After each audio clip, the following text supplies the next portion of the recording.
da iawn I chi gyd a chroeso i'r oedfa foreol. Mae'n hyfryd I weld chi yn aelodau, yn gyfeillion, yn ymwelwyr, rhai o Ogledd Cymru, rhai hyd yn oed o Llundain yn y de. A mae'n hyfryd I weld chi gyd.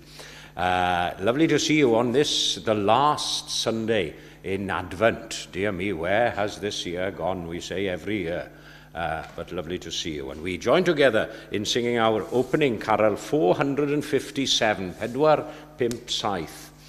Draw y ninas Dafydd Frenin yn y baidi isel gwael. Dodai mam un bach mewn preseb, nid oedd llety gwell i'w gael. Mae'r fendigaid oedd y fam, Iesu'r plentyn bach dinam. Pedwar Pimp Saith.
Troi at y fengil lyc ar gyfer ein darlleniad ni y bore yma, a'r hanes gyfarwydd y bugeiliaid yn aros yn y maes. A fel dwi'n dweud yn aml adeg yn y doleg, dwi ddim yn ymddiheuro o gwbl am ddarllen o'r hen gyfieithiad.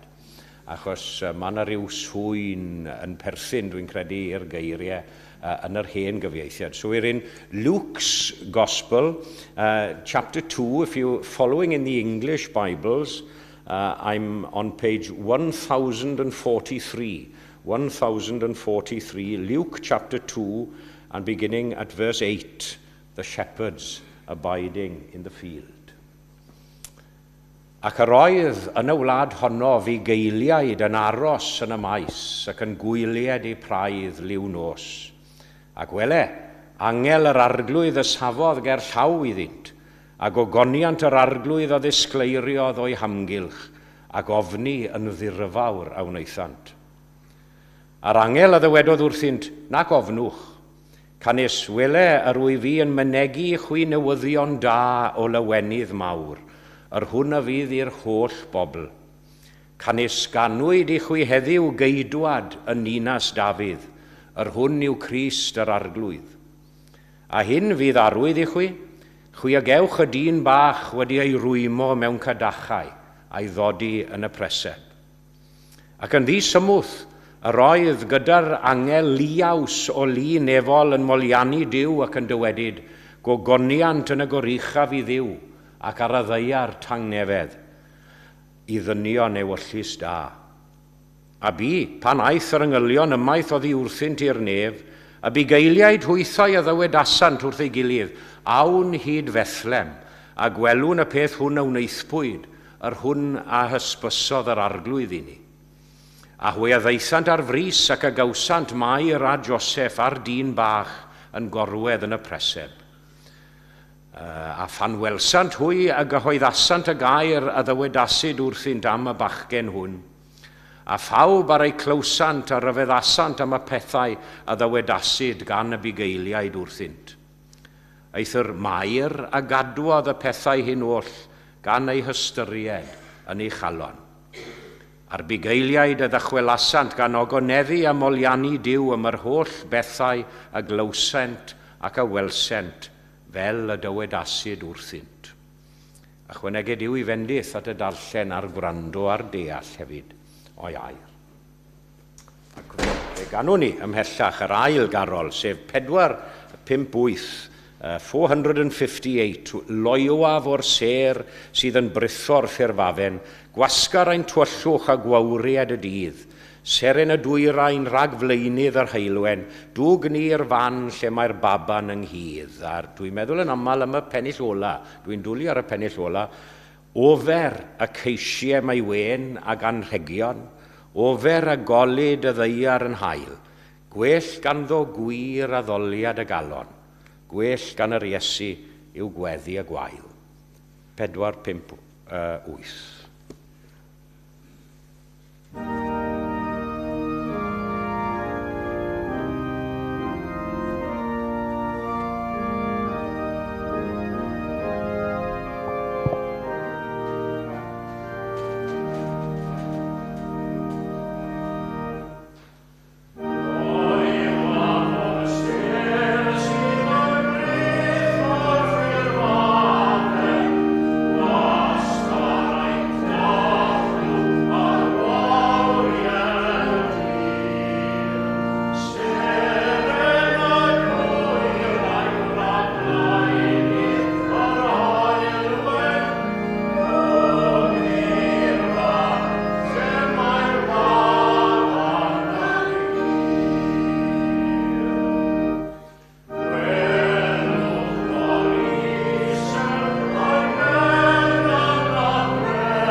A chyfle ni nawr i droi at Dduw mewn gweddi. Gadewch i ni gyd weddio. Let us all pray.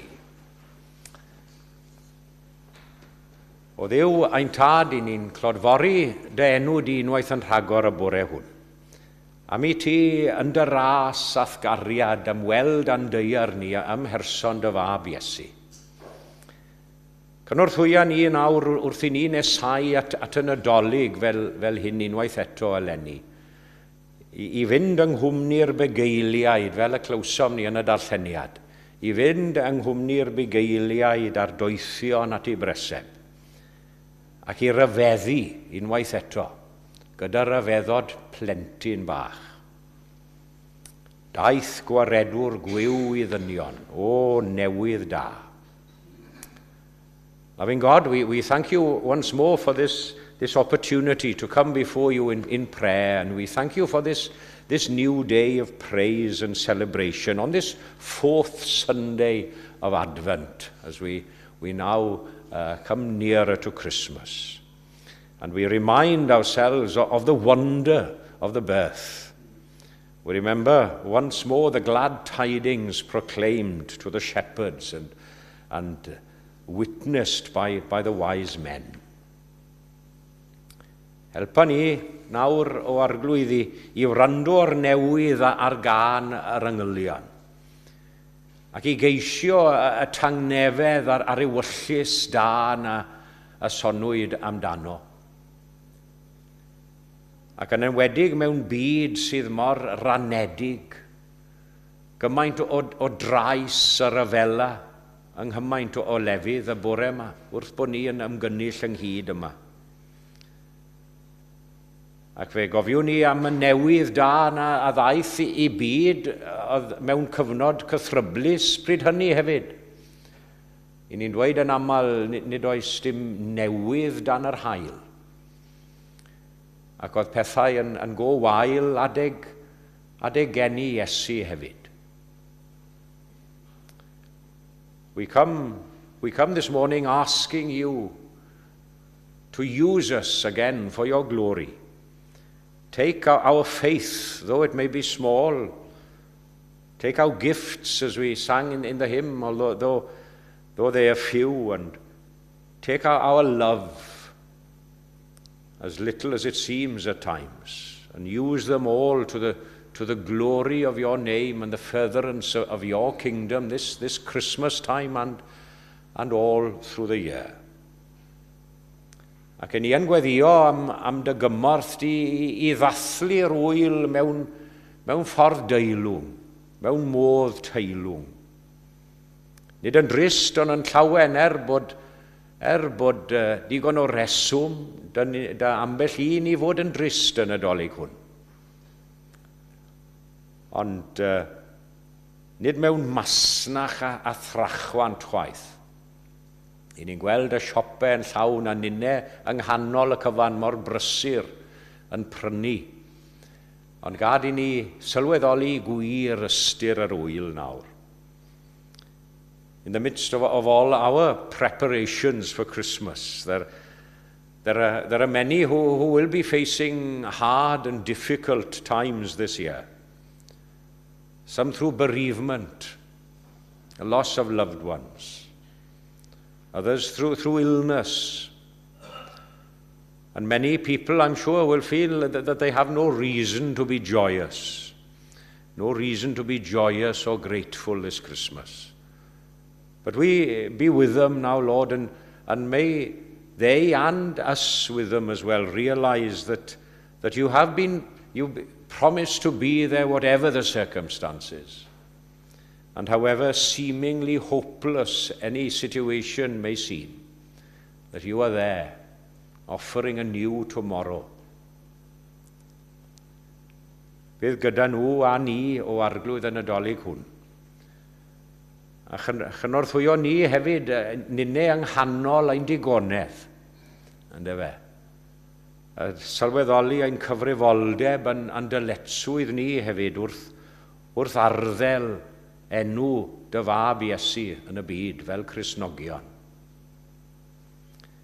Ac wrth i ni grynhoi ein gweddiau cyhoeddus fel hyn at ei terfyn, Boed i'n nina i nawr i feithrin ysbryd cariad yn lle casineb. Maddeiant yn lle dialedd. A thriged dydang nefedd di, anghaloneb o yr un ohonom ni. Yn Addoliad hwn a phob dydd arall o'n bywydau hefyd.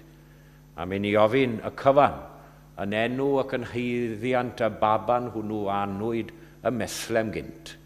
Iesu Grist y cyfiawn. Amen.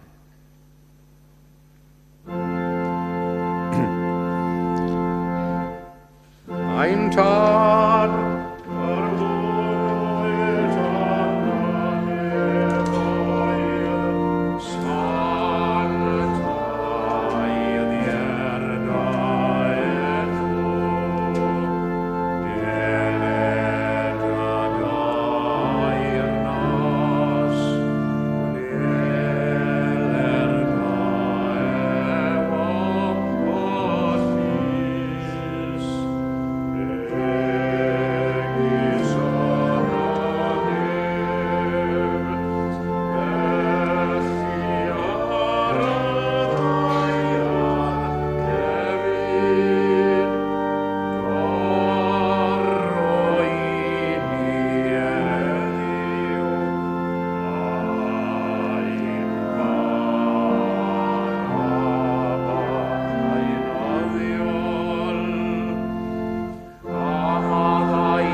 Wel, croeso cynnes iawn i aelodau, i gyfeillion ac ymwelwyr ein hoedfa gymyn, gan gynnwys y sawl sy'n ymuno ni ar y we ar Sul Ola Advent. A very warm welcome to members, friends and visitors to our communion service, including those who are joining us on YouTube on the last Sunday of Advent. A diolchwn yn gweinidog am ei arweiniad ac I Mike am ei gyfeiliant wrth yr organ. It's been an especially full week for Rob, including conducting, sadly, a friend's funeral in Cardiff. And also the lovely wedding of Sinead and Kerry here yesterday. You may have noticed some confetti and the lovely arc of foliage outside. Heno bydd oedfa gorole a darlleniadau Nadolig mam 6 gyda chyfarfod o'r Clwb Curry I ddilyn am hanner awr 7. So this evening's carol service at 6 will be followed by a gathering of the Chapel Curry Club. Ar fore dydd Nadolig bydd oedfa ma am 10 o'r gloch, and on Christmas morning there'll be a service here at 10 o'clock. And I hear that there's going to be a contribution from an unexpected and special duet. Dydd Sul nesaf bydd oedfa fyreol yn unig gyda'n gweinidog wrth y lliw. And so next Sunday there'll be a morning service only with our minister in the pulpit. A cofiwch ddod lawr i'r neuadd i gael disiod o de a falle mince pie a chyfle am sgwrs ar ôl yr oedfa. Ac yn awr fe ddawn nhw amgylch i dderbyn eich rhoddion. A gaidd yn mynd o'n Nadolig dedwydd a heddychlon i bawb. May I wish everyone a joyful and peaceful Christmas. Diolch.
Fe unwn ni eto i ganu gyda'n gilydd ag ar ôl nesaf sef 460, 460.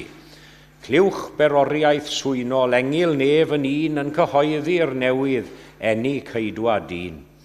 Canant odlau'r nefoedd uwch a isel gryd wrth gyflwyno Iesu, brenin nef i'r byd. 460.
Wel, nes i ddarllen o efengu Luc ar ddechrau'r gwasanaeth, hanes gyfarwydd y bugeiliaid yn ymweld â Bethlem. Ond dwi ddim am aros gyda'r narratif yna i ddiben y bregaeth y bore yma, ond yn hytrach i gymryd geiriau o ail lythyr Paul a Timotheus. Paul's second letter to Timothy. Those are the words that I wish to ponder and to use as a text for us this morning. Perhaps strange words for this time of year, but hopefully it'll become obvious as the sermon goes on. Cymer dy gyfran o ddioddefaint, fel milwr da i Grist Iesu. Yna, os yw rhywun yn cystadlu mewn mabol gympau, ni all ennill y dorch heb gystadlu yn ôl y reolau. A ffermwr sy'n llyfurio sydd ar hawl gyntaf ar y cnwd. Share in suffering as a good soldier of Christ Jesus. An athlete is not crowned unless he competes according to the rules.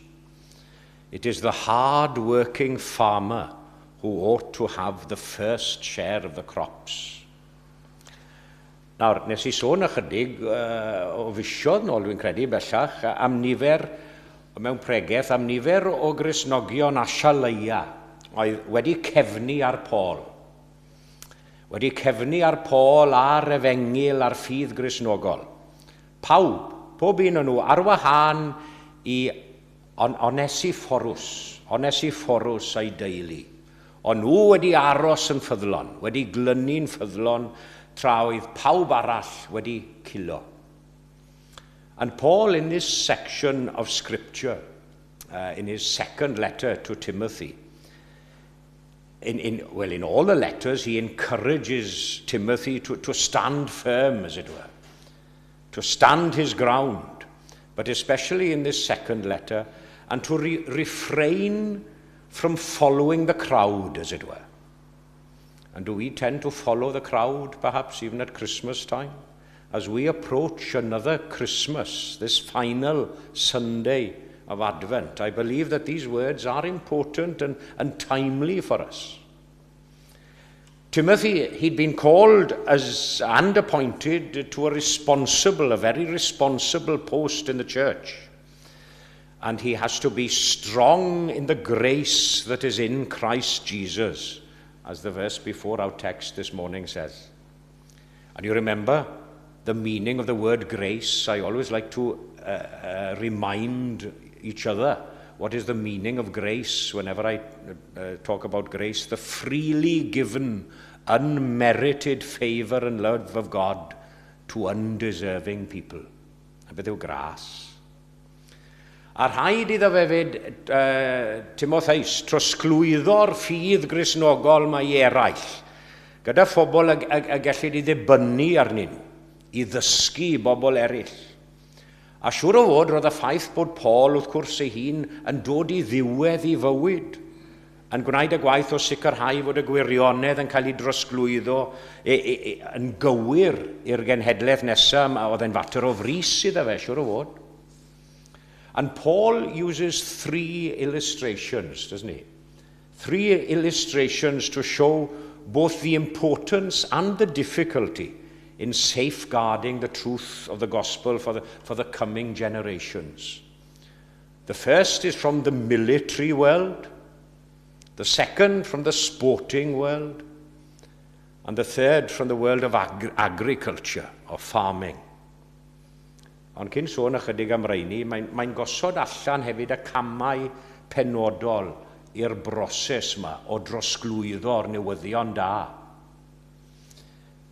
The initial steps to be taken before considering these three illustrations are to be introduced to the faith first.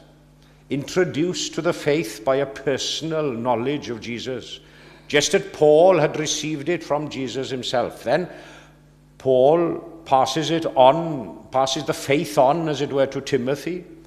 Then, in turn, Timothy passes it on to reliable people. I like that. It says to pass it on to reliable people. Pobl chi'n gallu dibynnu arnyn nhw.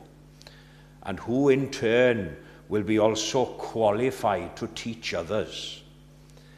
Ac onid dyma'r broses yn syml ac yn effeithiol o drosglwyddo'r gwirionedd o genhedlaeth i genhedlaeth, y gwirionedd hwnnw sydd wedi para ar hyd y cenedlaethau. Y gwirionedd hwnnw i ni yn dystion iddo fe, y bore yma a'r Nadolig hwn unwaith eto. This is the true apostolic succession, as it were.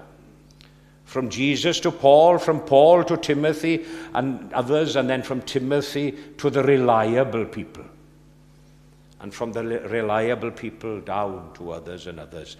Because the English word tradition, it comes from the Latin tradito, that which is passed from generation to generation. Oedden ni ar fai, weithiau, a mae'n hofio, a mae'n traddodiad, a'n traddodiadau. Yeah? And just as Paul challenged Timothy to pass on the faith to others in order for them to tell others in their turn, it's our responsibility, especially at Christmas time, our responsibility and every other day of the year, to ensure that we pass on the truth to the next generation. Felly nôl at y dair eglureb ma'n fyr. Yr un cyntaf o faes y gad, the first illustration from the military world. A wrth gwrs byddai'r darlun o filwr yn ddigon cyfarwydd i rai oedd yn byw o fewn yr ymerodraeth Rufeinig, ynddo fe. Ond nhw i weld ym mhobman yr milwyr yma, ac ar bob achlysur, ond nhw'n amlwg iawn. And Paul often makes militaristic references, doesn't he? And Timothy had enlisted, as it were, in the army of Christ, the Salvation Army of his day. And he had joined in the spiritual battle, in so speaking. And that called for total dedication. Dedication in renouncing the things of this world. And in verse 4, it says like this: no one serving as a soldier gets entangled in civilian affairs, but rather tries to please his commanding officer.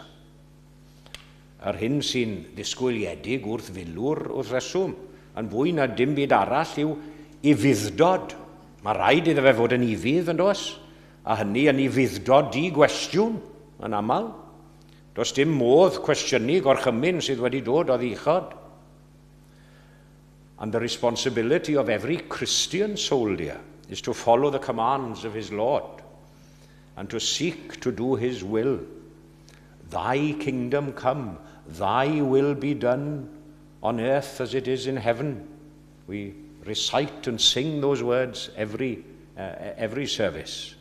Do we really mean the words? I hope we do. A mae'r ail eglureb ma'n dod o'r maes chwarae. The second illustration comes from the sporting world. A mae bywyd y Cristion hefyd yn debyg i ymdrech ymgeisydd am goron neu wobr y maes chwarae. This is what the text says. Anyone who competes as an athlete does not receive the victor's crown except by competing according to the rules. Nawr, rhaid iddo i gymhwyso ei hun, yn dos? Trwy ymarfer paratoi yn gyson. Person dwl iawn yw hwnnw neu honno sy'n cystadlu mewn ras sef fod ymarfer drylwyr wedi digwydd cyn hynny. Chi'n gweld rai o'n i chi yn flynyddol yn y marathon fawr ma'n Llundain. A diar mi, mae rai heb wneud digon o baratoi ac ymarfer mlaen llaw a maen nhw'n dioddef oherwydd. And there's also a reference to competing according to the rules. Now, it's not good enough to run the race or anything in athletics any old way. Now, there's much talk these days, isn't there, of drug use in athletics and sports, what they call them performance-enhancing drugs. Yeah. cheating. Well, we must win honestly and fairly. No shortcuts. There's no quick fix, as the saying goes. No quick way to success. Mae rhaid I chi ymarfer. A mae rhaid i'r Cristion hefyd I ymarfer hunan ddisgybleth. Chi'n gofio, dyna un o rinweddau'r ysbryd, o ddoniau'r ysbryd yn y fe hunan ddisgyblaeth. I fod yn onest, yn gywir, yn deg, yn y cyfan I ni'n neud, neu ceisio o leia. I ni'n cwmpo'n fyr o'r nod yn aml, fel yw'n dweud. Ac yn dyfynnu'r pennill na boed fy ngwaith yn onest. Ro I'm galon bir, nertha fi I beth, I ddewis rhwng y gai a'r gwir. Ond mor aml I ni'n dewis y gai yn aml, ond I ni. The third illustration comes from the world of agriculture, and more particularly the harvest. Mae'r Cristion yn cael ei gyffelybu I ffermwr. A gwobr mae'r ffarmwr yn cael, wrth gwrs, yw cnwd y cynheuaf. But again, no harvest is attained without work and effort. The ground has to be prepared, patience and perspiration, time and toil. They're all needed before the farmer sees the result of his work. Ac yn adnod 6 wedyn ni yn yr ail lythyr I ni'n gweld y geiriau yma, a'r ffermwr sy'n gweithio mor galed, ddylai fod y cyntaf I gael peth o'r cnwd, a ffarmwr diwyd yn hytrach na'r ffarmwr diog sy'n cael yr hawl i'r ffrwyth y cynheuaf. And that which justifies the soldier's obedience is the victory. That which justifies the athlete's discipline is the medal.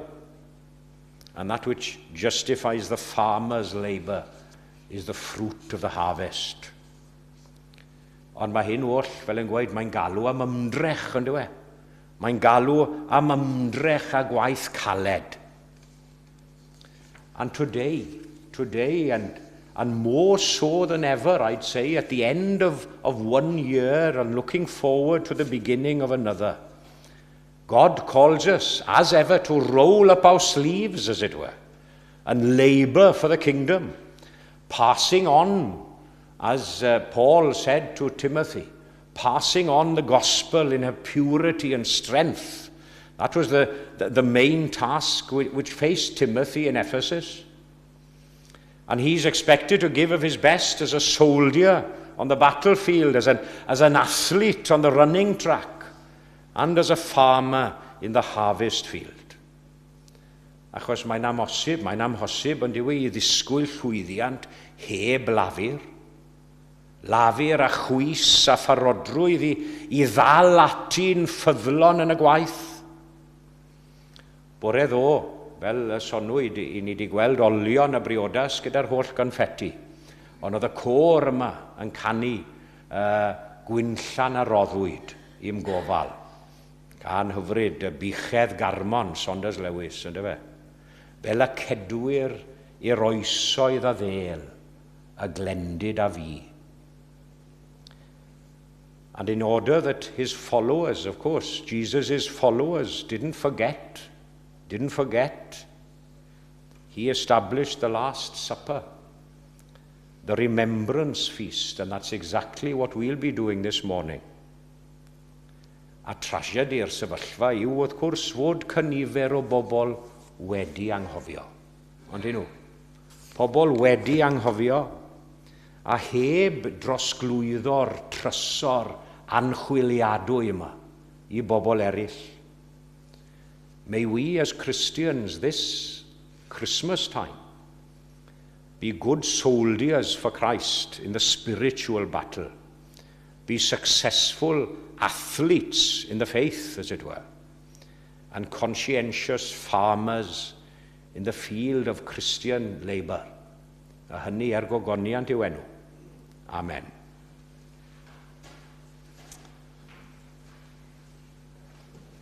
Ac fe ganwn ni, gyda'n gilydd, wrth nesau at fwrdd y cymyn. 4, 3, 9.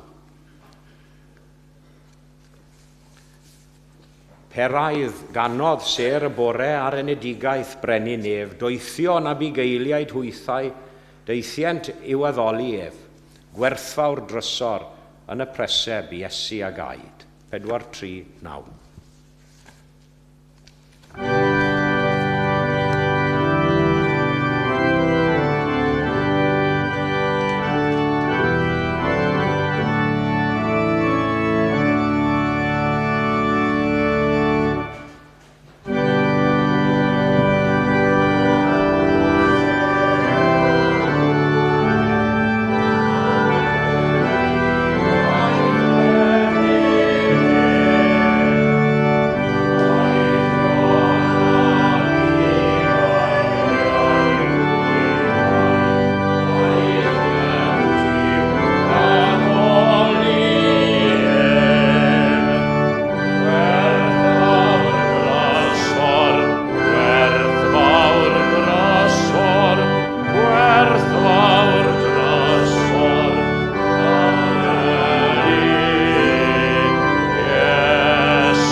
Unigolion fel arfer wrth fwrdd y cymun, a dyma'r cymundeb cyntaf wrth gwrs ers i ni cynnal angladd Janice yr wythnos diwetha, ac i ni meddwl amdani hi, am ei hysbryd a'i henaid, ac yn meddwl am John sydd wedi ymgartrefi bellach, a dwi'n deall bod i gyfrifiadur ôl, falle bod John yn ymuno â ni y bore yma, os yw i ni'n meddwl amdano fe.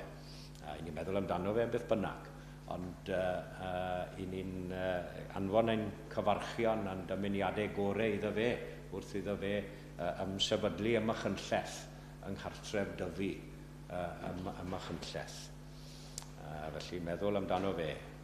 A fel soniwyd bues i'n ôl yng Nghaerdydd yn ffarwelio a ffrind annwyl iawn. A fel dwi'n dweud yn aml, mae bobl yn y dolyg hwn, felly bydden nhw yn cofio am anwyliad, ac i ni meddwl am bob teulu sydd mewn gala ac afiechyd yn y dolyg hwn. Felly, fe adroddwn ni, we recite together the cyfamod eglwysig, the Church Covenant. A dwi'n tanlinellu yn aml, mae pob llinell gobeithio yn addas ac yn amserol, ond i feddwl i gario beichiau ein gilydd.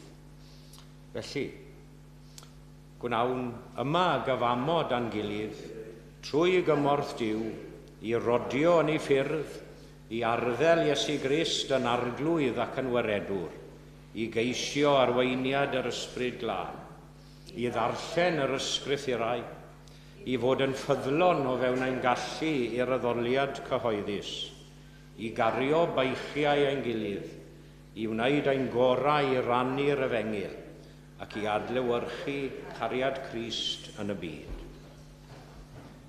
Ac yn ôl ein harfer, we read from Paul's first letter to the Corinthians, where he notates the Last Supper. Canis ma fi a dderbyniais gan yr arglwydd yr hyn hefyd a draddodais i chwi. Bod i'r arglwydd Iesu yn nos y brydychwyd ef gymryd bara, ac wedi ddoddiolch ef ei torodd ac yddywedodd, cymerwch, bwytewch, hwn yw fy nghorff yr hwn a dorir trosoch, gnewch hyn coffa amdanaf. Yn yr un modd efe a gymerodd y cwpan wedi swperi gan ddywedyd. Y cwpan hwn yw'r testament newydd yn fy ngwaed. Gnewch hyn cynifer gwaith bynnag yrfoch coffa amdanaf. Canis cynifer gwaith bynnag y bwytaoch y bara hwn ac yrfoch y cwpan hwn. Y dangoswch farwolaeth yr arglwydd ond i ddelo. Gawn ni droi at Dduw nawr mewn gweddi. Cydweddi. Duw a thad ein harglwydd Iesu, diolchwn i ti am gyfle fel hyn i ddod i fwrdd y cymyn unwaith eto. A diolch i ti am gyfnod yr adfent a'r Nadolig a'r llawenydd y cyfnod hwn. A chofiwn am ddyfod Iesu i'r byd o'r newydd. As we remember the coming of Jesus this Advent time, we remember also his sacrifice on Calvary. Bethlehem and Calvary, the two so closely linked both geographically and theologically and spiritually. Cofir mwy am Bethlehem, Juda, fe testyn can pechadur yw. Cofir am y croesbren garw lle y cuddiwyd wyneb Duw. Lle gorffennodd Iesu farw. Lle ddechreuais unna i fyw. Dwed o hyd pa mor drud iddo ef oedd cadw'r byd. Amen. Ac wrth i ni gofio'r nos y bu Iesu gyda'i ddisgyblion yn yr oruwch ystafell, fe gofiwn iddo gymryd y bara. Ac wedi iddo ddiolch efe a ddywedodd, hwn yw fy nghorff, yr hwn a dorir trosoch. Cymerwch a rhenwch yn eich plith a chynifer gwaith bynnag ac y gnewch hyn. Gnewch coffa amdanaf. Bwytawn bawb hwn.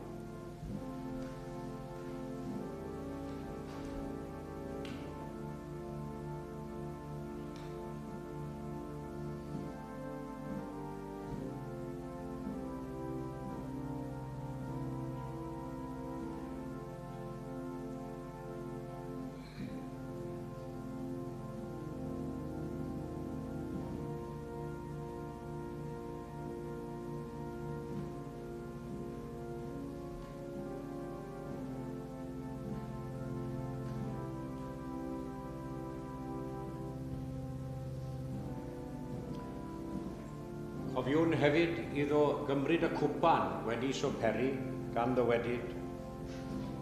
A cwpan hwn yw'r cyfamod newydd yn fy ngwaed i. Cymerwch a rhenwch yn eich plith a chynifer gwaith bynnag ac y gnewch hyn. Gnewch coffa amdana a fwn bawb o hwn.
Gweddiw, let us pray. Arglwydd Iesu, cymer y munudau werthfawr sanctaidd yma, a'i defnyddio nhw, a defnyddio ninnau yn dy wasanaeth di. As we return now to the daily round of our lives, may what we have shared together this morning and at the communion table transform us in all we do and say and think during the coming days as we lead up to Christmas. Anfon ni allan awr o'r ford gysegredig hon, i baratoi'r ffordd, i weithio drosod ti, ac i wneud popeth y gallwn ni i adlewyrchu cariad Crist yn y byd, fel y dywedon ni yn y gyfamod eglwysig. A hynny gogoniant enw di.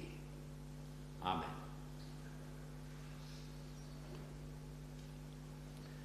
Ac fe ganwn ni,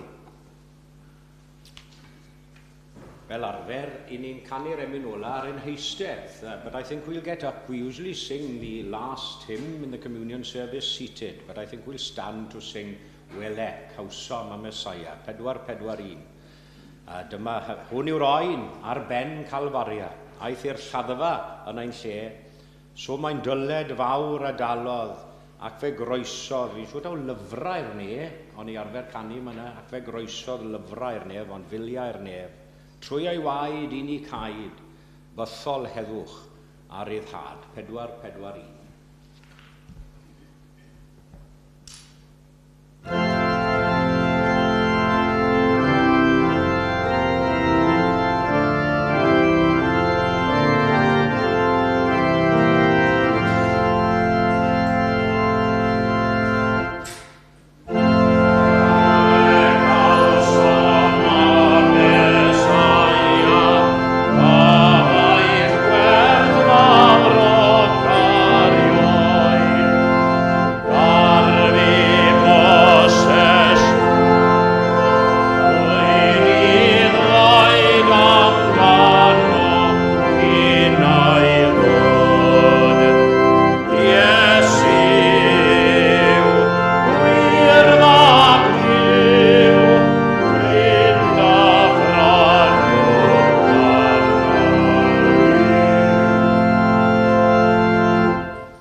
Let us commit ourselves to God in prayer. Diolchwch iddo byth na thewch, a dyna wnawn ni y bore yma wrth ddiolch am ddyfod Iesu'r byd, a gras ein harglwydd ni Iesu Grist, a chariad Duw, a chymdeithas yr ysbryd glân, a fo gyda ni oll a phawb sydd yn annwyl gennym ac yn absennol o ddiwrthyn ni, o'r awr hon hyd yn oes oesoedd. Amen.